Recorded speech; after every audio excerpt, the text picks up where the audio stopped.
Losing weight is so hard. Or at least that's how it can feel when you're trying. But if we break it down into smaller chunks, we can see which parts need a bit more attention, and which we can do as easily as I can devour this tub of ice cream. I should think if you're watching this, you have an idea about how we lose weight. Calories in versus calories out. So we'll start there. Buying healthier food is exactly the same process as buying sweets. And cooking steak takes what, 6 minutes? Preparing a healthy meal that isn't overflowing with calories is not too difficult. You could use MyFitnessPal, work out the calories of your day and eat in a slight deficit. And if you don't believe me, try it and you'll see. Eating food is fairly straightforward. Even if you don't have the culinary flair of Big Gordon, we've got apps like Deliveroo that can have food to your door in minutes. Just pick the healthy option. It might not be as tasty as the fried stuff, but it shouldn't be too hard. Calories out, we could reasonably say, is more difficult because it takes a conscious decision to move. Now, we don't even need to go to the gym. We can do simple things like parking a bit further away from the shops or taking the stairs instead of the lift. We can stand up every now and then when we watch TV. My last video, in fact, was just about that. We don't necessarily need to bang out 1,000 press-ups or do Bulgarian split squats, and your body does burn calories doing absolutely nothing.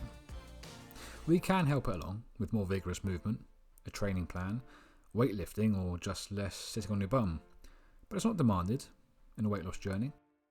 So in that way, calories out could be considered easy-ish, don't you think?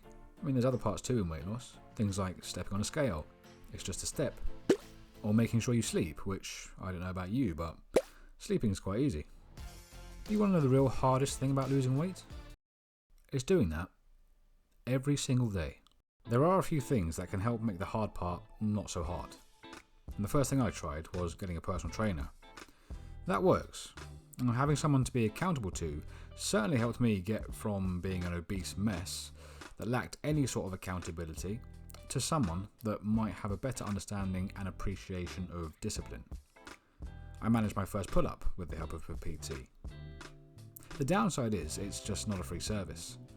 So instead, you could use friends and family to hold you accountable, or to work out with. That's free, which helps with the expense, though the downside of that is, just like you and I, they may be inconsistent.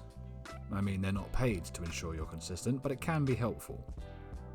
One thing I did find quite useful is keeping notes.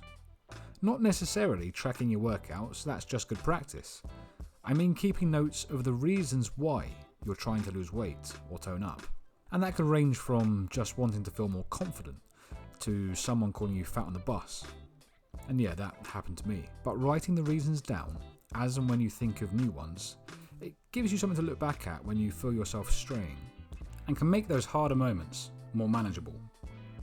The best method I've used to make commitment easier is to make the hard parts smoother and more enjoyable. Say you struggle with willpower, like I did. Lay out your shoes, your workout gear and weights for the next day, so when you wake up, it's just easy to step into the workout. Prep your food and make it tasty if it's nutrition you're finding hard or you're struggling with time. Hell, play a video game and design a workout around that if the hard part for you is finding enjoyment in the reps. If you want to be healthier, think about what it is you need to do, and then make every part of it as easy as possible. If you're interested in hearing more about my journey and the things that I've learned along the way, hit subscribe, and I'll see you in the next video.